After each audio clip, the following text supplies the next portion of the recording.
Hello, everyone. Happy Tuesday. I am going live with my colleague, Brittany, and I'm going to actually. I got her. Hello. Yes, look at how fast we are. That's awesome. So excited to be here with you again, Brittany. As most people know, if they've been like watching our account, Brittany and I are on like every day dancing something new because we're pretty excited about this challenge that we're doing that we just opened up and it actually starts next week, although there's a little sneak peek coming tomorrow. For people who are already in the challenge, you get an uh, early look at one of our top documentation hacks. So we've been talking about this a lot, and we're going to be talking about it because this is something we're so passionate about for healthcare providers. And today, what we wanted to talk about were some of those things that when people, particularly with complex cases, start to go, okay, like there's just no hope here. There's no hope for me. I don't know that really a documentation challenge is really going to help me. And honestly, or it's people that are actually already a part of our documentation challenge, which by the way, we're over 300 people in our challenge, which is really awesome. And we have a great private Facebook group and people already talking, and people have shared some of their biggest headaches. And we just wanted to hit on some of those key pieces. So we got 5 of them. So I think one of the biggest things that we think about in doing a challenge, and the biggest reasons that people might not do a challenge, is because they don't have time. They don't have time to do the challenge. And so, Brittany, what would you say for the person that does not, they're looking at this documentation challenge and they're like, I just can't invest in it's free, by the way, but they don't have the time to join it. I would say then you need the challenge because I wonder why you don't have any time. Like if you feel like you don't have any free time because all you're doing is documenting, I think taking just 5 days to try something new and different might actually give you back some more time. And I know when we did this challenge with our staff, some people had like 15, 30 minutes. Someone even had 2 hours of time every day saved, which is really crazy. So, yeah, I think you actually can get more time. You just have to invest in 1 week of maybe it not being quite as, I don't know. I still think it'd be more efficient than what you're probably doing. Yeah. Well, Yeah. and actually, I Yeah. mean, maybe somebody who is saying that, like, I don't have time, maybe it's also, yeah, Liz says, wow, 2 hours. I I know. kid you not, Liz, Yeah. 2 hours. Another one of our staff, Liz, actually said she has never in her career gone home on a Friday without work to do. And she went home on Friday with no work and no notes. What a great feeling. We had students that were getting notes done by lunchtime. So hello, that somebody actually asked me, is this appropriate for students? I think this is absolutely appropriate for students because it would actually build your habit Mm-hmm. of Like fix it now, not years fix it later. now. Fix it now Yeah. before you get into Yeah. bad habits. And so what I was thinking though, Brittany, is maybe people don't know, well, what's involved? Like, what is the challenge and what do I need to do? And really, it's very little investment of your time. Because we know we are therapists and we want to have free time. We want to enjoy what you can see is crazy weather behind Brittany right now. Do you see It's that light? windy. It's so windy out right now, but we want to like get out and do fun things and not sit and do a challenge necessarily. So we have put it into very simple. We're going to send a PDF to you, very simple action steps, ideas, even quotes of words and phrases that you can say. And that's going to come out in an email. We're going to be in our Facebook group, a quick Facebook Live to answer your questions. So if you're that person going, but wait, like I'm in pediatrics. What am I going to do here? Or I'm in this setting, or I have this, or I have that. Ask those questions, problem solve, work through it together as a community. But I'm going to say it's going to be like 30 minutes max per day that you would spend like looking at your email, looking at your action step, and then taking action. And honestly, in that first day, you're going to win back 30 minutes already. So you're even, Yeah. right? I feel like if you want to take it, like there's different ways you can run with the challenge. I can this would be me. I would be 100% of my patients we're doing all of it, today, because I feel like I'm just a little intense like that. But you could even just start with like one person you're going to try this new thing with. And, with like habit formation, it is important to start really small. So like you can think of this week as also like an experiment. So who's that person I'm going to try this one thing that's new today with? And then in our challenge handbook that we're going to give to everyone at the end of the challenge, we have a proposed kind of like training program to use the tools for the next month. And then you can kind of also make it your own program too. So you don't have to do exactly what's there, but it's really trying to build those skills and make them permanent instead of being, oh, I tried it and then I forgot it. And then now I'm the same I was before. So it's important to us that you can make at least one change that will help you. Mm-hmm. Yeah. And sustain it. I Mm-hmm. think that's the thing. This is important to us. Mm-hmm. We care about therapists in this profession, physical therapists, occupational therapists, speech therapists. Our profession needs us. It needs people that care about the complex cases. And we also see people dropping out of the profession left and right because of some of the things like documentation. And we feel really, like, in case you didn't know, really passionately that this is something that you can actually gain control of. And that's really the point of the challenge. So number one is I don't have time. Now, number two, not the most common objection, but we have actually heard from people. They're like, well, I'm pretty efficient. Like, and I'm sure those people, they're pretty good. They're pretty quick with their notes. What do you say, Brittany, to the person who's like, I got it covered. I'm efficient. I don't need no documentation challenge. I mean, I would just say, imagine if you were more efficient, imagine what you could potentially be doing. Because I know some clinicians who they truly are very efficient in their documentation, and they like to come in early and do prep, and people have their like routines that they like. But I wonder if you could almost speed up some of that process so your prep is even in the notes so that you can show up when you want to show up for work instead of maybe an hour before work or something like that. But I would say it doesn't hurt to join the challenge. It's free. It's very low risk, low commitment, and potentially you could learn some new tricks to make things even more efficient. And if you're someone who is efficient, maybe you want to take on bigger roles in your workplace, or maybe you want to take on students, and students take more time sometimes. So if you can already have more tricks for yourself, that might give you more time to dedicate to other things in your career. Yeah. And even like on a personal note, I'm pretty efficient in my documentation now because I've worked on it. But when we did this challenge last week with our team, I was doing it. And so I was even more mindful. And probably for the first time in a couple of years, I had a really complex progress note.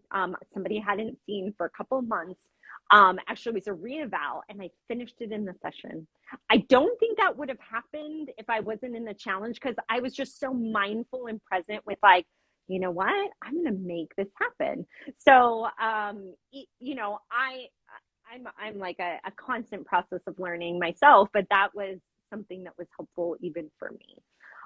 Okay, number three, I think this is a really big one because we've heard this from a lot of other therapists. And that is like, in my setting, I work in neuro, I work in pediatrics, I'm a manual therapist. My hands are always on the person. If I leave the child there, they're going to eat my computer. These are things that we're hearing from people as like, how can I possibly be more efficient and better at documenting when I don't even have hands, like I'm with a person? this is a really big one. And I know this is a big part of what we're actually going to talk about in the challenge, but what would you say, Brittany, for that thought? Yeah, I mean, I've definitely had patients like that where particularly people with cognitive changes where they're really impulsive and very unsafe. And I did not feel safe like taking my eyes off of that person, even if I directed them to stay still, or even to sit to take a break. I couldn't predict what was going to happen, and those are really, really challenging situations.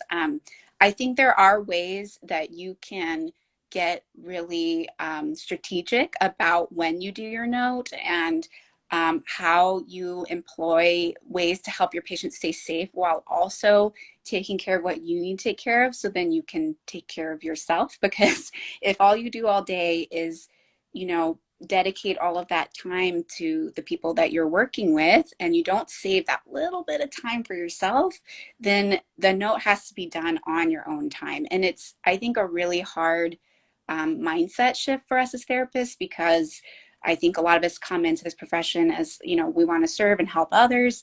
But I just don't know how sustainable that is. And I think it's important that we make that shift of, okay, my time is important too, and I need to carve a little bit just for myself so that I can still help you, because I have to write this note that justifies insurance paying for your continued care so that we can still make you better, right? So, you know, I think it's really hard, but there's ways, and I hope in this challenge we're going to find opportunities to help you regardless of your setting or your situation. But know that we've been there and we've definitely had to figure out solutions for those Yes. problems. Yeah. Yes. And one of the biggest solutions is actually day one. So you're going to just need to join us. We're releasing day one early. We're releasing it tomorrow to our group. So if you're in our challenge, you've got to join us. By the way, I just have to say hello to my dad. I saw Just join our Instagram live. It may be the first Instagram live that my dad has ever joined, but I'm just going to say hi, Dad. He probably isn't even sure how he ended up here, but that's fun, Dad. We're talking about documentation. But I think actually, Brittany, this brings us up to the one of the biggest points that people have also really shared with us, is they feel like I'm giving away my time. Yeah. Like I'm just like donating time for free to my company. I don't have documentation time or what have you, and so I have all this extra time that I'm giving away. And so, you know, I know that we see that and we feel that too. What do you say to that kind of thought as well?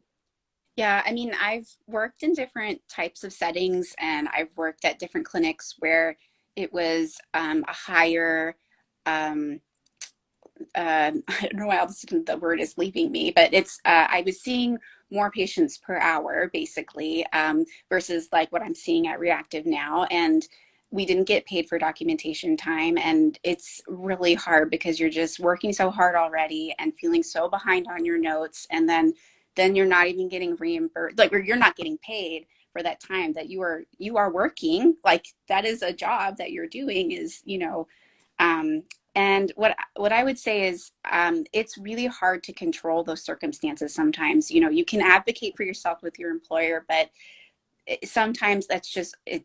I mean, sometimes it feels impossible, and sometimes it might actually just be impossible. You know, maybe so much red tape, but I think, you know, there is something in your control that you can do for yourself, and that's what I'm really hoping that you can get out of this challenge, is despite your circumstances, that you can find one tool that'll at least help you have some control to get your time back for yourself. Because, you know, no one's giving it to you, like your employer isn't, your patient isn't. And that's where we have to figure out, like, how can you take it back for yourself? But that's the control you have. And then everything else, you know, if you could get help with that, more time or paid time, that would be amazing. But at least, you know, do something to help yourself now. And I would think that this is this challenge. So, that is, yes, that this is challenge. exactly the challenge. Like if you feel like you're giving away your time, this is like, take back your time. Yeah. And I, and I'm a business owner, so I feel like this is really like comes from that place too, of like, I want people to own their time and have control over it. And I think there's a lot that we can do about that. So I'm excited. As Liz says, having more time to fill our cups. Yes, exactly. Because and I think maybe this comes down to one of the last things that actually really like hits home for me, because I have definitely felt this, is people have shared, like, it just doesn't feel fair to document in the session, like all of that time. And sometimes that's like a hands-on thing, but it just doesn't feel fair to the person to have a computer there or whatever it is, and to document. And there's some mindset shifts, right, with that, Brittany. Mm-hmm. Yeah, I feel like that was definitely something really hard for me. Actually, my first job, I had paper documentation, and that, for some reason, that was easier. Like a pen and paper. I don't know. I think it's just something like I'm imagining that they're imagining that I'm writing these wonderful notes about them. But once we transitioned to using a computer, I was like, oh my gosh, like they're going to think I'm not paying attention to them. They're going to think that, I'm just being another one of those providers who just puts their head into the computer and isn't listening to them, right? And but I've definitely found, well, first of all, what I would say is documentation is actually very important for your patient. I mean, it's literally the thing that's going to help get them coverage, right? There's so many reasons you need to document, so you're not helping your patient when you document. But to kind of address that, the people side, where we want to connect with our patients, there are so many strategies actually to help your patient be comfortable with you using a computer. There's also so many good strategies that you can use to change like your body language, how you're like talking to them, and ultimately, if someone is sitting there and crying in front of you, it's okay to put down your computer and be with that person, right? We don't need to write that stuff down, but I think there's a time and a place where you can definitely sneak in there and get on your computer and you can communicate to your patient, I'm doing something important for you, writing this note right now. And there's strategies to overcome. Yeah. Mm-hmm. So many strategies that you're going to have to join our challenge. Yeah. Honestly, like Brittany and I have put together all of our years worth of strategies from an ortho PT, from a neuro PT, from many different settings. We've put it into a workbook that is part of the challenge too, so that even as you do things live with us in the challenge, you're going to take that to go and take it to your colleagues and take it to your clinic. This is something that honestly, I know it has really, because we've done it at Re+active, it's really transformed how we're valuing ourselves and our time, that I think this is something that every clinic should do. So if you are doing it, have everybody from your clinic join you. Actually, I saw maybe 5 people from the same clinic join our Facebook group today, and I was like, yes, they all signed up. So I think it's more fun to do it together too, and you can cheer each other on when you have your whole lunch break free and you're not working and writing notes. So you could go do something fun together. So that's it. That is our challenge. It's open. We start on Monday, February 28th. I've lost all track of time because yesterday was like this weird holiday day. So it's pretty much a week away.